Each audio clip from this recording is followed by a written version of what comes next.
السلام عليكم ورحمة الله وبركاته. إنا لله وإنا إليه راجعون. ወንድማችን ሐሙድ የሪያድ ሁላችሁም ታውቁታላችሁ ወደ አኺራ ሄዷል። አላህ ይዘንለት፣ አላህ ጀነተል ፊርዶስን ይወፍቀው።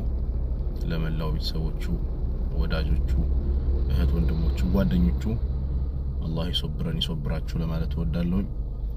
ያው ወደ ኢትዮጵያ አይዲ ይዞ ለመምጣት በዚህ በባህር ሲመለስ ነው እንደሞተ የሰማሁትና ከልብ አዝኛለሁ።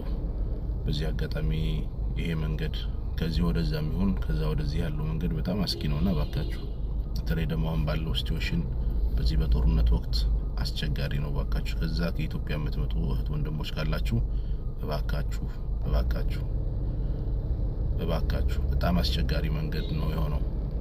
እንደምታውቁት ከደላላ መገረፍ፣ ማገት፣ መታገት የኔ ያክል ገንዘብ መምጣት ተብሎ መደብደብ፣ መሰቃየቶች ባህሩ አስቸጋሪ ነው የሆነው። የአየር ሁኔታው የሚሆን አላቅም። በጣም ከነ ሐሙዲ ዶኒክ በፊትም ሌላ የተገለበጠች ዶኒክ ነበረችና አስቸጋሪ ነው። ባካችሁ 300 ሰው 200 ወንድሞቻችንን ማጣት ከባድ ነው እና ከኢትዮጵያ የሚመጡ ወንድሞች እንኳን ላችሁ ተው በሏቸው። እንደውም በዚህ በባህር መተው በህገወጥ መንገድ መተው የሚወጣው ገንዘብ በህጋዊ መንገድ በሄዱበት ይሄን ያክል እንኳን ይጨርሱ። ባካችሁ በህገወጥ መንገድ የምትወጡ እህት ወንድሞች ካላችሁ ምናልባት የቪዲዮ ሼር አድርጋችሁት ለብዙ ሰው እንዲደርስ ብታደርጉት። ጊዜው አሁን ጥሩ አይደለም። እስከዛሬም እርግጥ ጥሩ ሆኖ አልነበረም። አሁን ግን የባሰ ሆኗል። በዚህ ጦርነት አለ። አሁን ደግሞ የባህሩ ሲቹዌሽን መገልበጥም አለና የመሳሰሉት ነገሮች አሉ። የኔው እንደው አይመከርም። አላህ Subhanahu Wa Ta'ala እንግዲህ ወንድማችንን ይዘንለት ይርሐመው ወግፊር له ወቤተሰቦችን በሙሉ በድጋሚ መጽናናትን እመኛለሁ። ሰላም አለይኩም ወራህመቱላህ። ይህን ዘካተል ፊጥር በገንዘብ ቀይረው ገንዘቡን የሚሰጡ ሰዎች አሉ። ይሄ ከነብዩ ሰለላሁ ዐለይሂ ወሰለም አስተምሮትና ተግባር ጋር ዘካተል ፊጥርን ማውጣት ግዴታ የሚሆነው ሙስሊም በሆነ አካል ላይ ነው። ዘካተል ፊጥርን ለማውጣት ልክ እንደ ዘካተል ማል በጣም ብዙ ገንዘብን የሚጠይቅ ጉዳይ አይደለም። ቢስሚላህ አልሐምዱሊላህ ወሰላቱ ወሰላሙ ዐላ ረሱሊላህ።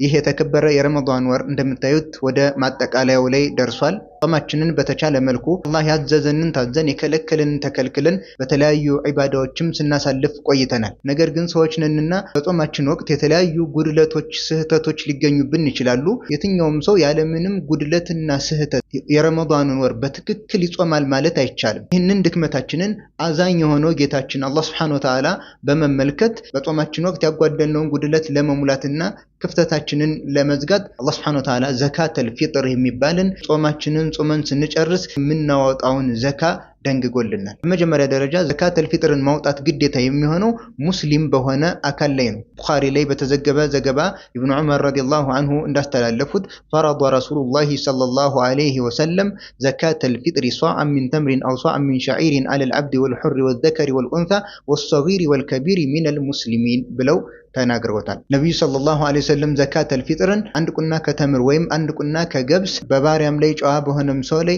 በትልቅም ሰው በትንሽም ሰው ሙስሊም በሆኑ አካሎች ላይ ነብዩ ሰለላሁ ዐለይሂ ወሰለም ግዴታ አድርገዋል ብለዋል። ስለዚህ ማንኛውም ሙስሊም የሆነ አካል እሱ በሚያስተዳድራቸው ሰዎች ላይ ዘካተል ፊጥር ሊያወጣ ይገባል። ምን ያክል ነው የሚያወጣው የሚለውን በተመለከተም አሁንም ቡኻሪ ላይ በተዘገበ ሐዲስ አቡ ሰዒድ አልኹድሪ ምን ይላል? ኩና ኑዕጢሃ ፊ ዘማን ነብይ ሰለላሁ ዐለይሂ ወሰለም ሷዕን ሚን ጣዓም። በነብዩ ሰለላሁ ዐለይሂ ወሰለም ዘመን ከምግብ አንድ ቁናን እናወጣ ነበረ ዘካተል ፊጥርን ብሎ ይናገራል። ይህንን በአሁን ሰዓት ላይ በኪሎ 3 ኪሎ ምናምን አድርገው ቀይረውታል።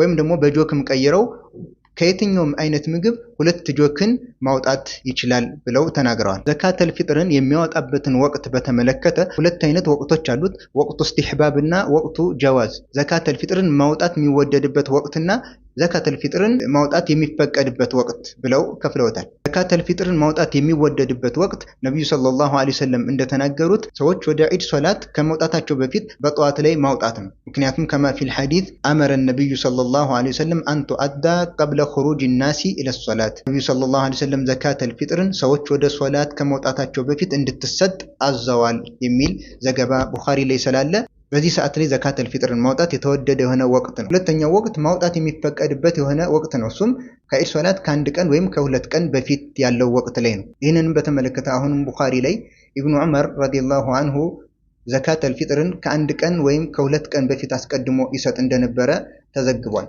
ስለዚህ ለቻለ ሰው ተወዳጅ በሆነው ወቅት ላይ መስጠት ነው። ያልቻለ ደግሞ አንድ ቀን ወይም 2 ቀን አስቀድሞ ሰጥቶ ለሚስኪኖች ለሚሰጣቸው አካላት ተሎ እንዲደርስና ለዒድም እንዲዘጋጁበት ማድረግ ይችላል። ዘካተል ፊጥርን በተመለከተ በደንብ ልናስተውል የሚገባው ነገር አለ። እሱም ይህን ዘካተል ፊጥር በገንዘብ ቀይረው ገንዘቡን የሚሰጡ ሰዎች አሉ። ይሄ ከነቢዩ ሰለላሁ ዐለይሂ ወሰለም አስተምህሮትና ተግባር ጋር የሚጋጭም ተግባር ስለሆነ የተከለከለ ጉዳይ ነው። ዘካተል ፊጥርን በገንዘብ ቀይሮ መስጠት አይቻልም። ምክንያቱም የነቢዩ ሰለላሁ ዐለይሂ ወሰለም አስተምህሮት አይደለም። ነቢዩ ሰለላሁ ዐለይሂ ወሰለም ገንዘብ ባለበት ወቅት ላይ እነዚህን የእህል አይነቶች መስጠታቸው ገንዘብን መስጠት እንደማይቻል የሚያሳይ የሆነ ድርጊት ነው። ይህንንም በማስመልከት ዑለሞች ዘካተል ፊጥርን በገንዘብ ቀይሮ መስጠት አይቻልም እያሉ በኹጥባም በዳዕዋም መልኩ አጥብቀው እየተናገሩ ነው። እዚህ ጋር በደንብ ልናስተውል ይገባል። ዘካተል ፊጥርን ለማውጣት ልክ እንደ ዘካተል ማል በጣም ብዙ ገንዘብን የሚጠይቅ ጉዳይ አይደለም። ቀኑን ሙሉ ለሱ ከሚበላውና እሱ የሚያስተዳድራቸውን ሰዎች ከሚያበላቸው ነገር የተረፈች ገንዘብ ያለው አካል በሙሉ ዘካተል ፊጥር ግዴታ ይሆንበታል። ስለዚህ አብዛኛው ሰው ዘካተል ፊጥርን የሚያወጣ ይሆናል። በዚህ ምክንያት ለተለያዩ ምስኪኖች ይህ እርዳታ ይደርሳቸዋል። እያንዳንዱን አዳቡን ስርዓቱን ጠብቀን ወቅቱንም ጠብቀን ልንሰጥ ይገባል። ወሰላሙ አለይኩም ወራህመቱላሂ